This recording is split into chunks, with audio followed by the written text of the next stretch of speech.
to speak, just let us know and we'll make sure you're heard. It is now 5:30. The Castle Hills Board of Adjustment is convening in City Hall at 5:30 p.m., February 26th. There is a quorum present this evening. The second item is the consent agenda from the last meeting of January 27th. Is there a motion? There's a motion from Mr. Lopez. Is there a second? Thank you. Justin has seconded it. All in favor, say aye. Thank you. It is a unanimous vote. Item number 3 is a public hearing on an application from Roscoe Gore for a variance for an accessory building, structures, uses encroaching on the side rear setbacks, property located at 112A Hibiscus Lane. Side yard, minimum side yard setbacks for all buildings contrary to section 50-64 side yards, minimum setback of 10 feet. In the rear yard shall be a minimum setback, except for detached accessory buildings. It is now 5:31. The public hearing on this matter is open. Is there anyone that wishes to speak during the public hearing portion of this agenda item? Mr. Canepa, come on up. That's what I explained before. Sure. Okay. Is there anybody that wishes to speak on this item? It is 5:32. The public hearing portion is closed on this item. Is there a motion from the dais on this item? Cassidy has made the motion to accept. Is there a second? Thank you. It's been seconded. Come right on up, sir. Would you please?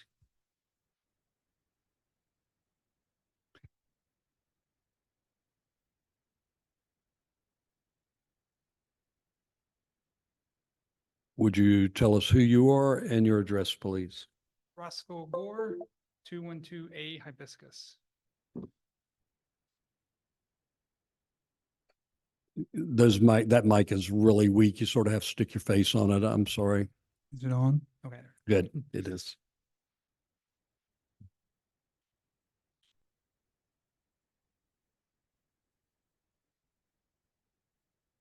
Essentially, in my backyard, I have two piles of bricks that's covered in a tarp at the moment.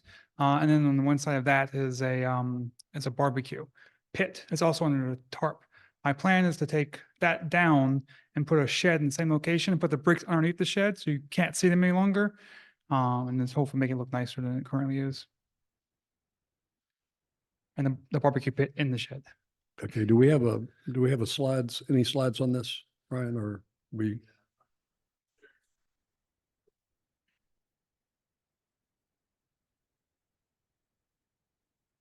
Okay. Having looked at this project personally, you've got sort of a strange lot, the way it's angled. Yes, sir. And I noticed there is not a privacy fence at all on the right-hand side with your adjoining your left-hand neighbor. Yes, sir. Do you have any plan for any screening on that side at all, just because of the position of the lots and the houses? Personally, I kind of like it being open so we can see the trees. I did put, the neighbors have like this little patio sitting area. It's between, you can see theirs and ours at the same time. I did put some vines there, but they all died. They may grow back in the spring again. We'll see. But I personally do not intend to put in a privacy fence. Okay, thank you. Let's go ahead and start off. Mr. Lopez, have you briefed on this? You haven't seen. Louis, we're going to want paper from now on, please. Thank you.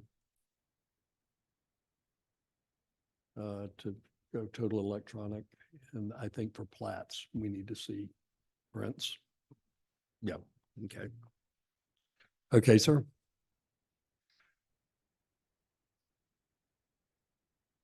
So that's the, Covered brick. yes, sir, covered brick.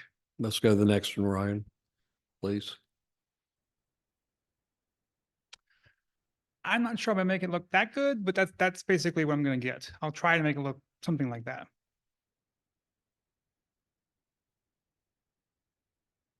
Okay, And then the blue is where it's going to be. It's in that corner.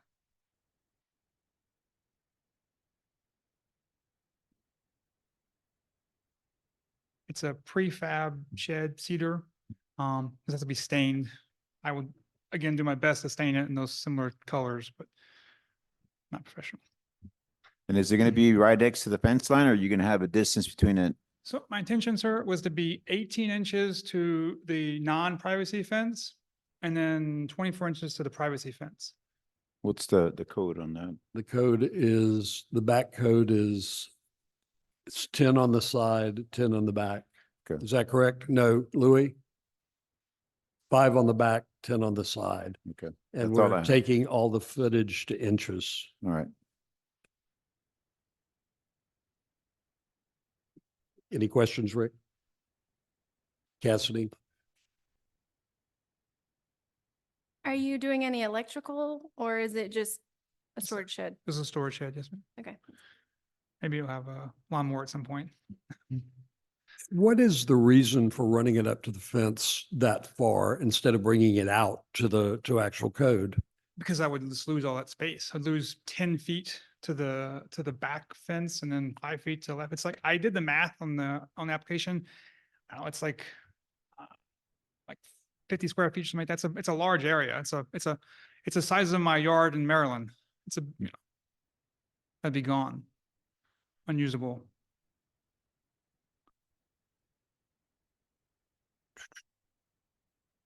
Okay, Justin, any questions? You say it was five from the back, 5 feet from the back fence? That's the code. He's actually wanting to place it. How many inches did you say from the 2 back? feet 2 feet. from the privacy fence. Why'd you come to 2 feet? Why was that okay for you? Because I can still get around it. I can, and maybe someday I'll get a small chicken coop that's 23 inches. That will fit in there, to And be the honest. 5 foot?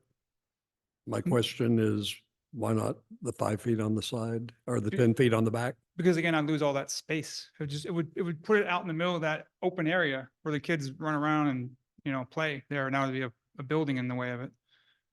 And, you know, nothing's gonna grow back there. I can't put sprinklers around the you know, it would be, I'd put sprinklers around the edges of the thing. It wouldn't be worth it.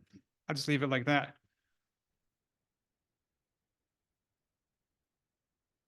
Justin? You want 2 from the back, and what do you want from the side? 18. And the reason 18 is because that fence is easy to get to.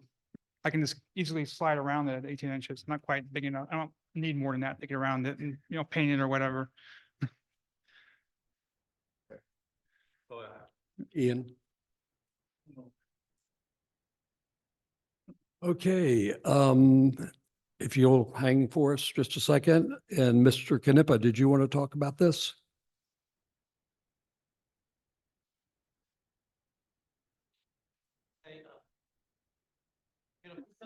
No, if Kevin, if you're going to come on up so we can hear you.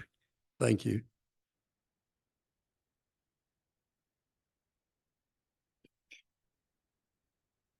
I thought maybe more of the neighbors would be interested in it. He's a good neighbor. He's a wonderful neighbor. If it's gonna be that pretty, it won't hurt anything. I see his logic since I live there. I know roughly how that looks. There's so much changes that have happened over there.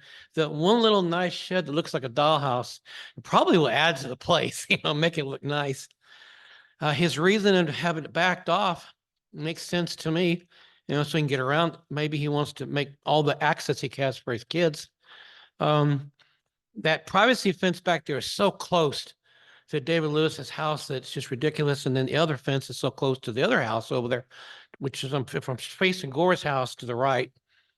That if the shed's gonna be that nice, let me ask you a question. If he gets approved for a shed like that, does that set a precedent for any of the neighbors in the neighborhood to ask for a variance like that? Kevin, there's always the opportunity for anyone to ask for a variance. But does it set a precedence where it's automatic or it just? We don't set precedences up Okay. here. Well, it looks like a very pretty shed. I understand, since I'm the only person besides him that knows how that's laid out over there. I have no real problem with it. It looks real pretty. I don't think anyone, put it this way, once he puts it up, you won't notice it from the road. The neighbors there to the right probably can see it, but it's not going to be a intrusive thing if it's that pretty. Thank you for So your, that's what I wanted to say as I'm for it if he makes thank you it very happen. much. Thank you. Have we gotten, Louis, have we gotten any letters back from anybody? Okay, thank you. Sir, do you live behind the privacy fence or the chain link fence, or are you none of those property owners? No, I live at 210 Hibiscus, which is farther away about 100 yards. Okay. Okay, the motion has been made and seconded. All in favor of the approval, say aye. It's unanimous. Thank you very much. Item number 3.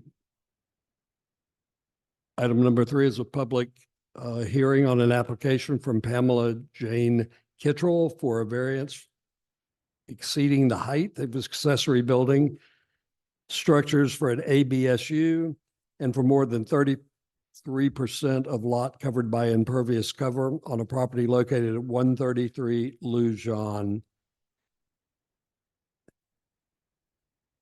It is now 5:41. The public hearing on this item is open. Is there anyone wishing to speak in the public hearing? Mrs. Anderson?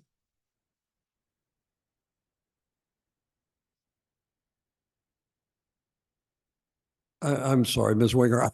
I'm looking at Bob and you know how it goes. Thank you. There's not going to be a presentation by anybody? This is the public hearing. There will be a presentation, which if you'd like to comment after that's done or during that period, that'll be fine too. This is the public hearing portion, which is a Well, requirement by the rules. We really get into the meat of it after the motion's made. So whatever you'd like to do, and you definitely aren't okay. Well, preempting that you can't speak again. I'm addressing what's going to be presented, I guess, so I. Why don't, if you want my recommendation, why don't you wait and see the presentation, then we'll go from Thank you. there. Thank you, ma'am.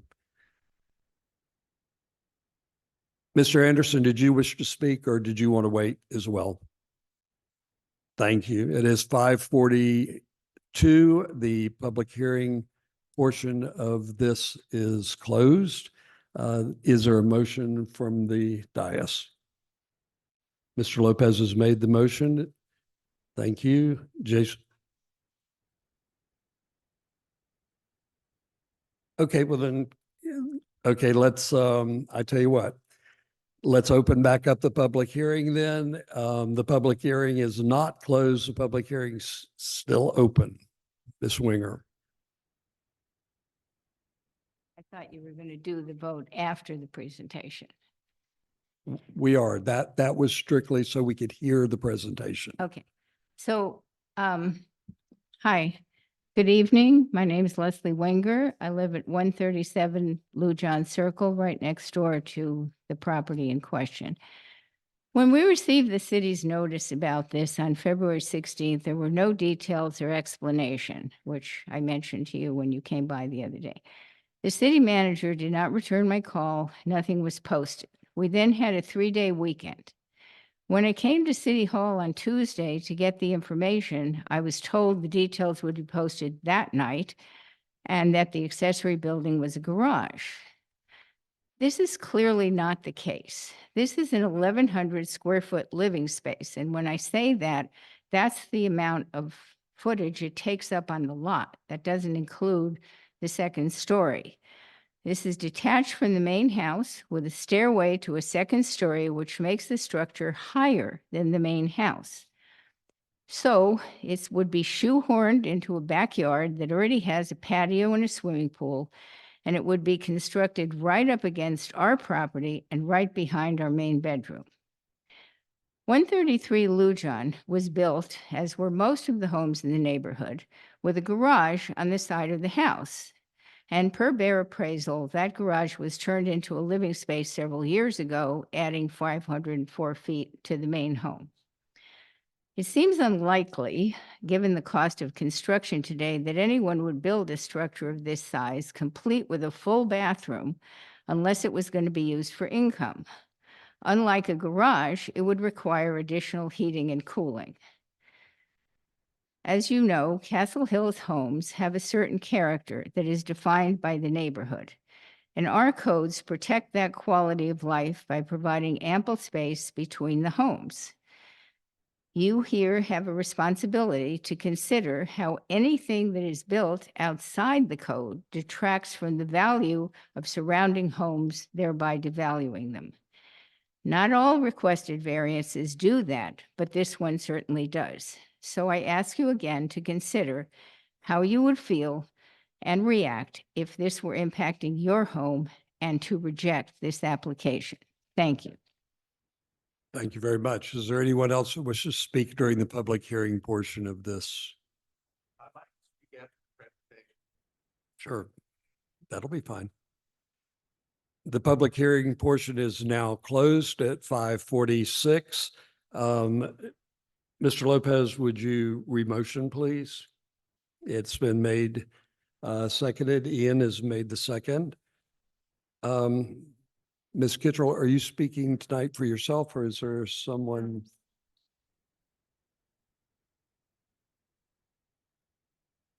Unfortunately, I don't have a That's fine. drive. Just tell us You about what you're guys doing. have everything that I gave you.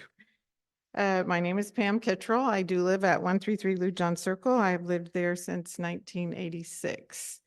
When I married my husband, Dave Kittrell, who bought that home in 1982. Upon his passing in 2010, I chose to stay in Castle Hills, and in September of this year, I just remarried. And my husband has a 4,000 square foot home, and I have a 4,000 square foot home, and we're trying to combine those homes into one.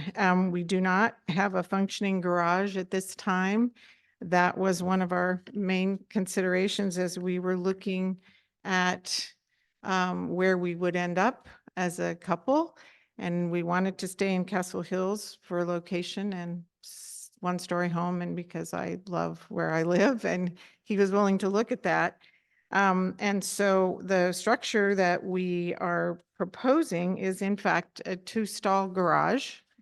It has an office space on the side by the pool. If you're looking at AC-10, you can see the existing structure is hashed in blue, and the proposed building, which is our garage, is the 2-stall garage there. And you can see that there's an office in the front of that and a small bathroom with a stand-up shower right there, so that we can access the bathroom from the swimming pool. If you want to go to the bathroom now, you have to walk all the way through the house and down the hallway to use the bathroom. So we thought it would be good to try to incorporate that small bathroom. We have, again, it's a 1-story ranch, and we have no covered parking at all. And like I said, we plan to build this garage with basically it's a half floor upstairs with pony walls that allows you to adjust the pitch of the roof so that you can walk up those stairs and walk in to put your storage there, so you're not having to bend down or crawl into that space right above the vehicles. In terms of the height, the design right now is 19 feet 1 3/4 inches from the ground, and our current home is 18 feet 8 inches from the ground. So we're talking about a minor difference in terms of the height of the garage versus the home. So if you look at A-20, that shows the elevations of the home as compared to the elevation of the garage.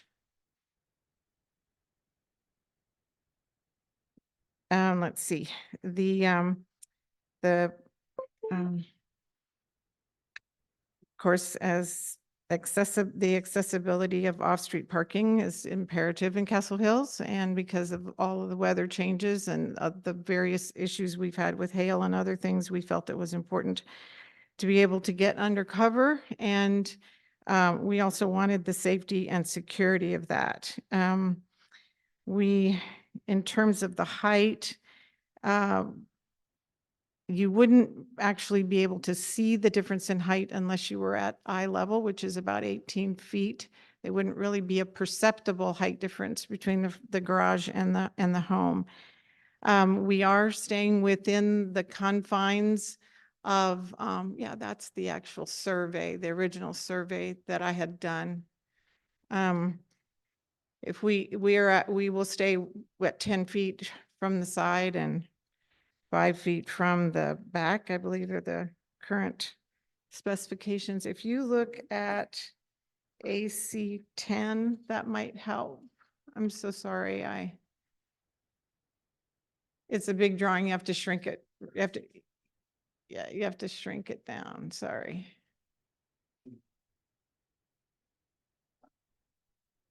The distance to the front, distance from the front to where the accessory building is 133 feet, so it meets that requirement. The side of the garage will be 10 feet from the privacy fence and the properties line. And it's actually 19 feet from the back line. So we're more than, that's it. Well, yeah, that's the survey that the architect added that building to the garage to. So Okay, you can see the proportion. thank you, ma'am. So that's dealing to height. And now, do you want me to talk about the impervious or do you want to talk them separate? Well, there's questions. two items and if you'll let me pick Okay. it, the two considerations are the height and the impervious. It's my understanding that on the impervious additions, you are adding pavers, breathable pavers instead of solid concrete. Is that correct? Right, we're reconfiguring the space around the pool as well as a large portion of the driveway. When we bought the home, we were at 38%. That's what it was. So we didn't have any control over that. So in working with the landscape architect and the architect, we could mitigate some of that and get back to about 38% if we removed some of the concrete and put in some more pervious type pavers or walkway kind of considerations. One of the things that I want to make very clear for myself is the second story is of height and size solely for storage. That's what we have planned is for storage. Period. Okay. The office building, I guess, the office area in the front. I guess technically a person could sleep there if they wanted to, but my husband's a consultant and he wanted a space not in the main house where he could go separate. from This me. variance does not call for a variance on living accommodation. Okay, just so we're clear on that. Mr. Lopez, any questions? So is the fence going to be, how tall is the fence going to be next to the structure that you're They proposing to have a build? 10, they have an 8-foot fence, like your fence is higher. Okay, so wherever his fence is, I have an 8-foot fence along the, So you have alley. the two fences in between there? no, there's one one fence. fence that's his fence. To the the west. west is an 8-foot fence and there will be So if you're looking at that picture, the alley is on the far left. Yeah, the alley is the far left. And then the red line on the bottom is the fence that separates the Anderson Wenger home from our home. And for clarification, how big is this structure? Square footage? Let me look.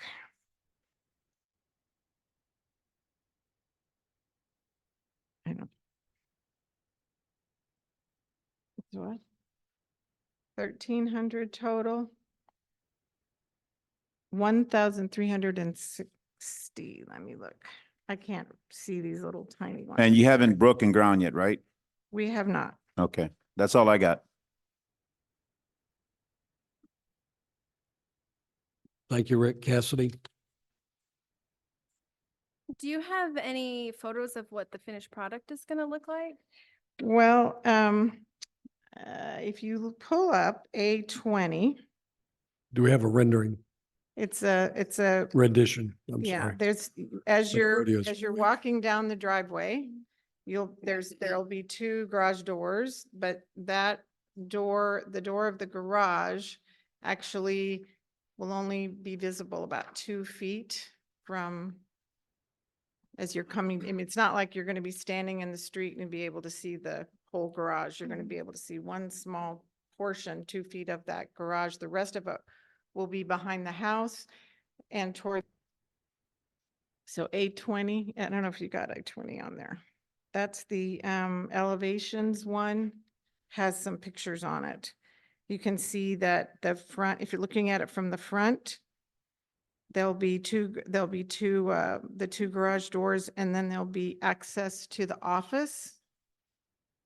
So that's, I'm looking straight down the driveway at that.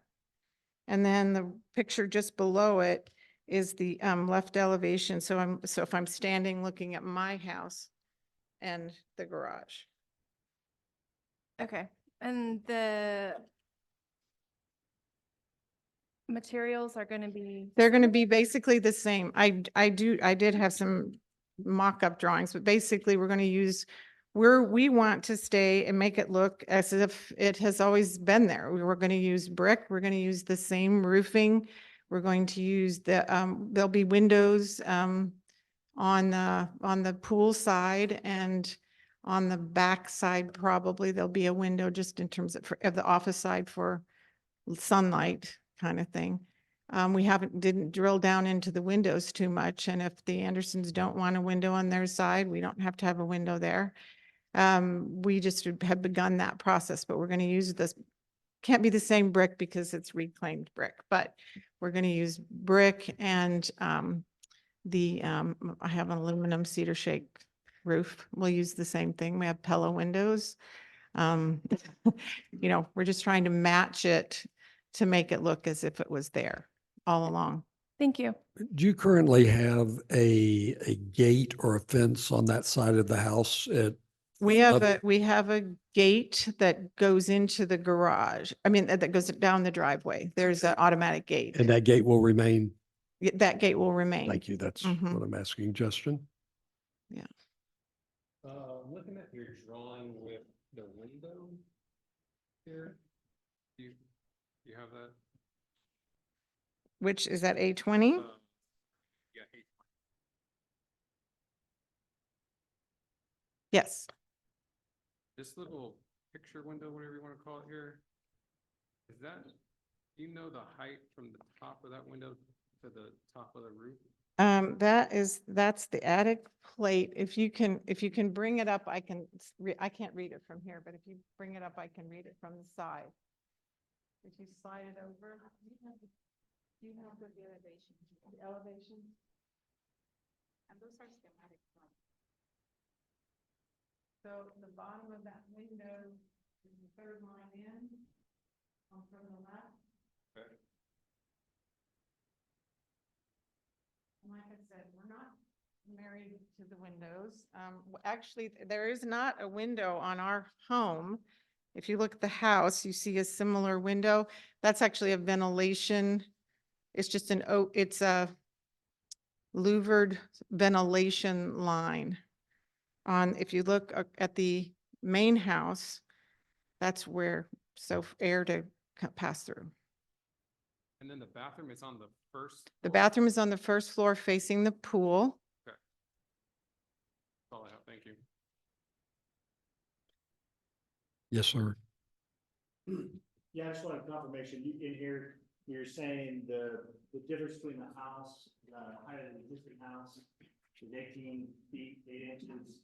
And this building would be 19 ft 1 inches, so about 5 We're inches. talking about 5 inches. And so in the variance, I requested 4 to 15 because you don't know, and it looks flat. It feels flat. When you're mowing it, it seems flat. But the truth is, until you actually get there and start building your slabs and things, you could need there might be 3 or 4 or 5 inch difference.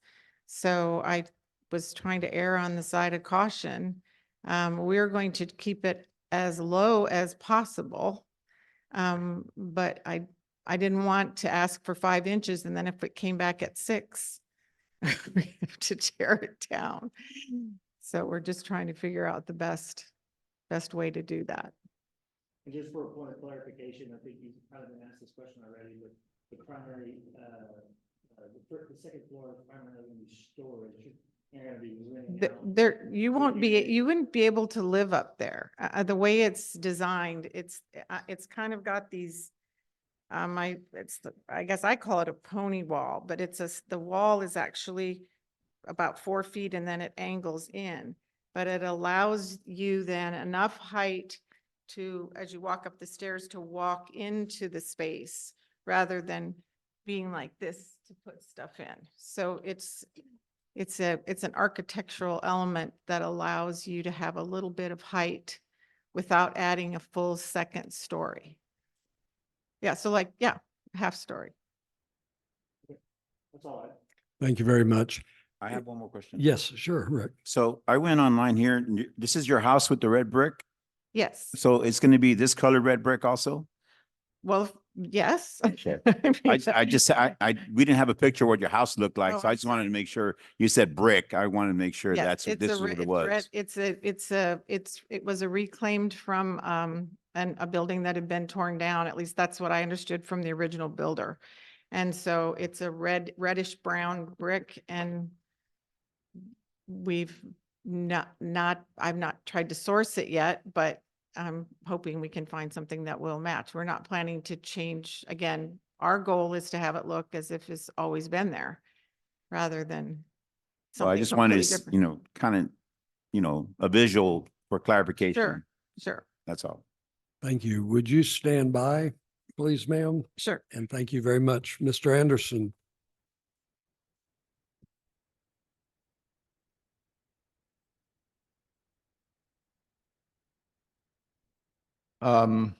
We've lived at the home there on 137 Lou John since 1997. We have no particular problem with our neighbors. However, we are concerned about the aspects that we consider to be important for us in that house. We have in the backyard, we have actually a lot of art bronze statues, Corten steel statues, and we have aluminum sculptures. So it's like a sculpture garden back there. The wall that you were talking about between our property and the adjoining property is 6 feet. It's a brick wall. It's got cinder blocks in the center and it's facing with bricks. The bricks are the same color as the home, which is also brick. 6 feet is about 13 feet below the peak of the roof that's going up on this projected project. Obviously, it towers over what has now been has been trees, actually, and the trees will be replaced by a building that's 13 feet higher.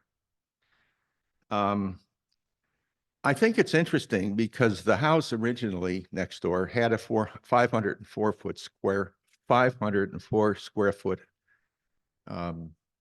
garage, which was converted into living space. I think that's extremely important because it was converted into a living space. The current project, according to what I just heard, is 1,300 square feet for a 2-car garage. 1,300 square feet. I have a two-car garage.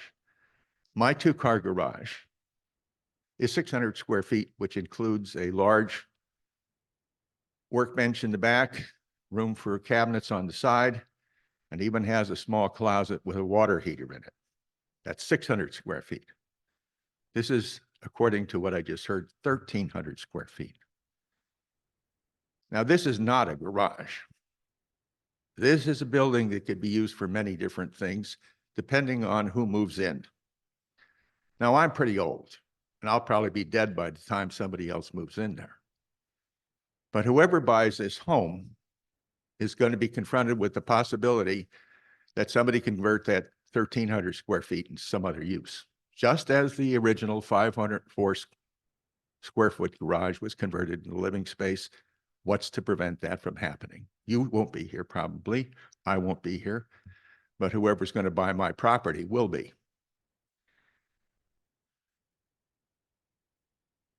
Now, the almost 20-foot tall peak of the roof for a two-car garage strikes me as being somewhat excessive. My garage, the 600 square foot garage, is 11 feet, which is taller than most garages. This is almost 20 feet. So when you look at this, I think you have to look at the possibilities that this is not simply a building that would be used for as a garage. I know it's been described as a garage, but of course, language is used all kinds of ways these days to disguise the real meaning of what you're describing. Could be called a small garage, could be called a large garage, it could be called an ample garage, but it's not just a garage. How many of you have a garage with plumbing in it? How many of you have a garage with a office in it? I don't think there are many garages like that in Castle Hills. If they want to build a garage, let them build a garage. They have a 4,100 square foot house. My house is a little bit larger than that, but it also has 2 offices in it. It has 4 bedrooms and 2 offices, along with a kitchen, living room, and so forth. I find it difficult to believe that if somebody's having a home office, that they need to build a separate structure. I know that the owner of the building lived there longer than I have. She had a husband who passed in 2010. She had 3 children, one of whom played drums, which we never complained about. Why does a couple at this time of their life need a 4,100 square foot home and a 1,300 square foot outbuilding? If she wants to build a garage, I probably wouldn't protest, because it would probably be 400 or 500 or 600 square feet. But this is 1,300 square feet, according to what I just heard. I don't think that this is at all reasonable. I don't think it fits the neighborhood. I don't care if it's covered with brick, sheet metal, or what, but it doesn't make any sense to put that kind of structure in the back of the yard in our neighborhood. Thank you for your comments. Is there anyone else who wishes to speak on this issue? Would you want something? Chairman, and just to make a note that the agenda packet was sent out 6 days ahead. We send out standard public letters. Yep. Ms. Winger met with Mr. Zamarone, got all the information she needed on Friday. So just want to make sure for the record. Sure, Thank you. we got it. Nothing. Is there anyone else that wants to speak? Yes, come right on up, please.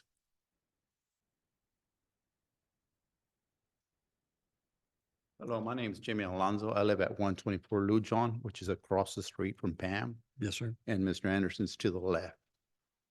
My question is there any structure in the back behind the alley that are 2-story houses by any chance? I don't know. But from what I'm gonna see, it doesn't seem like I'm gonna see much. And the driveway's pretty long, and it seems like I'm not even gonna see it much. And I can't say what's gonna happen in the future. Now it looks fine to me. I don't see why she couldn't build it. I mean, there's too many ifs that I just heard. I don't know about that. Sure. But I was just curious what's behind there, if there's any 2-story houses. My response to that, and since you ask a question, is yes, behind the alleyway, there is a 2-story structure. Okay, That it's not really, and I point this out to the board, this is not germane to this discussion of variance, just so you know. But appreciate you asking the question and pointing that out. all right, thank you. Thank you so much. Sure, of course. Because I couldn't see. The garage itself, where the cars will go, is 829 square feet. There's what we call the conditioned or the office area in the bathroom is 251 square feet. And then we have an additional, I don't know if you can see it on yours, I know we're not supposed to use the word carport, but it's like a breezeway. So it's a pad that'll have a roof over it.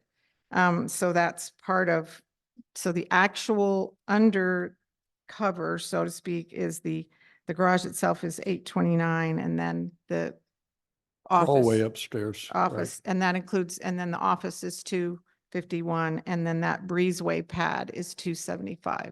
Perfect. Thank you very much for the clarification. And that's on A10. Yes, ma'am.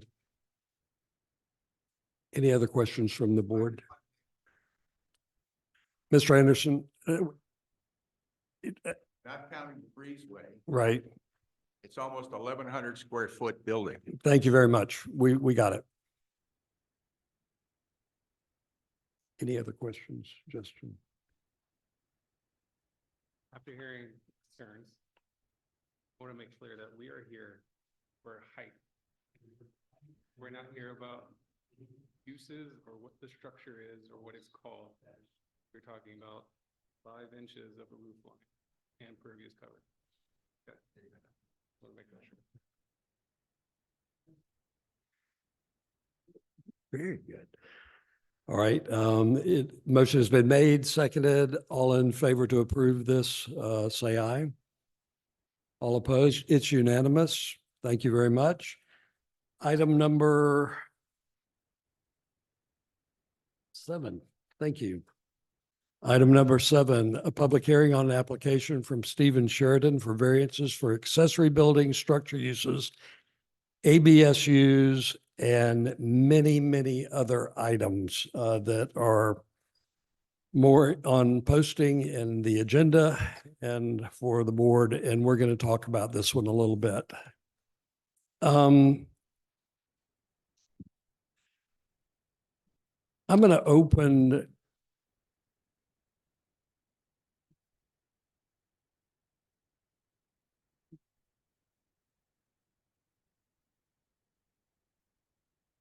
Sir, why don't you come up, because we're gonna talk about this a little bit, Mr. Sheridan. And I'm doing this outside the public hearing. This is me to you and the board right now. This is an overwhelming application, for lack of a better term. Okay. I would like to say it is not confusing, but it is very confusing. Okay. You're asking for a lot of variances, and there are a lot for one hearing. Many of them, and then the last item, you asked for a time variance. And what I would like to see is tonight that we address, what I'd like to see tonight is we don't address any of them, to tell you the truth. I would like to see this taken back, split up, recategorized. I'd like you to work with Louis on the confusion that I personally have between item 3 and variance 4, which I can't tell which is which. And in one way, they look like they're overlapping, in other ways they don't. If you were coming in and asking for a pickleball court, that's one of those things that we'd look at, and we could probably come very quickly on that. But there's just too many things on this agenda item in one application. I'm not asking you to pay extra money to do this. I think we can suit your timeframes that you're asking for on the end if it's timed out a little bit better application wise. Does that make sense to you and to Louis, what I'm asking for? I believe if you just give me a few minutes to go over it, it's not really that confusing. And because I met with Mr. Zamron a few times to help me prepare for this. And so that's why I have so many different variances, because he said whether it's one variance or, 5 variances, it's still one packet. And again, if you just give me a few minutes to go over it, I think it will really clarify it to answer your questions. Okay, I really if do. that's what you would like to do. Okay, because the way it is right now, it's an all or nothing. Oh, it is? Yes, Okay. sir. Well, you didn't tell me that. And it's an all or nothing. Okay. And I can see two things right now that I can tell you will not fly as presented. Okay. And I hate to turn down your whole thing and make Okay, you well, no, that's start fine. all over again in No, 6 right. months. Okay, no, I understand. Well, I guess, again, I met with him a couple of times. And Yeah, I will be glad to, just so you know, I'll be, if Louis, we've done it before. If you need me to sit down informally sometime between now and the next meeting to work through some of this for presentation, I'll be more than happy to. Yes, sir. But No, sir, that, thank you for that clarification, because I didn't my understanding was you could say yes to 3 variances and say no to the couple other ones, and I'd be in fine the with that. application, the way the motions would read, it would be an all or nothing. Okay, That's the way this is constructed at this point, and I'm just not going to split it up that way. okay. All right. Well, then, yeah, obviously, then I'll go back and figure out how to, Okay, present it, and 'cause I really appreciate your Yeah. indulgence on this, but I think it's for the best in your interest to do this. so basically, I'll meet with him, Mr. Zimmerman. And then we'll put present some on for next March month 20 and okay. see what it looks like Okay. and see if you want to go all. Again, there's too many items in this for Right. one single variance Right. request. Okay. All right. Thank you. Chairman, from an application standpoint, we'll work with them, really to a fee or anything else. Obviously, working with Mr. Zamorone and kind of phasing this out would probably be the best way too. Okay, we talked about, we'll, Okay. whatever. What I'm saying is, I don't want you to have to come in and pay the Right. amount of money for every single thing you want to do Right. tonight. Okay. Yeah. So the city will work with you. Our thing is to help, Right. Yeah. No. not to block and hurt. Right, no, I So, understand. I mean, I we're tried- not trying to take your application money for nothing. Yeah, no, thank you. No, we're just gonna not, I'm gonna remove this from the agenda tonight and just, if that's any objection to that? No, okay. Do you have a objection, just me taking it off and? No, and we're not going through the official thing of postponing, Louis. We'll just take it when you put it back on. No, we're gonna wait till he runs some sort of gambit and comes back to us. If it's on the agenda next month, we'll approach it. If it's on the agenda for the next 3 months, we'll approach it. But is that okay to do it that way? Yes, sir. Yeah. You have the discretion to do that if the applicant wishes to piecemeal some of this overall project. Right. It may go into more than just 1 month's hearing. I understand that. And on that, I'm not looking for a fee every single month. Correct. And I think it would be a little better with some of the timeline More concerns that the reasonable than, applicant brought up. I'll be honest with you. Sir, and I do need to point this out, your item 7, which was the timeline, is very, very troubling. We've been trying very hard to tighten that up. And so I think it'll work better when it fits in the timeframes that it actually can be performed. Perfect. See? Being that there's no further business in front of the board, this meeting is adjourned. Thank you very much.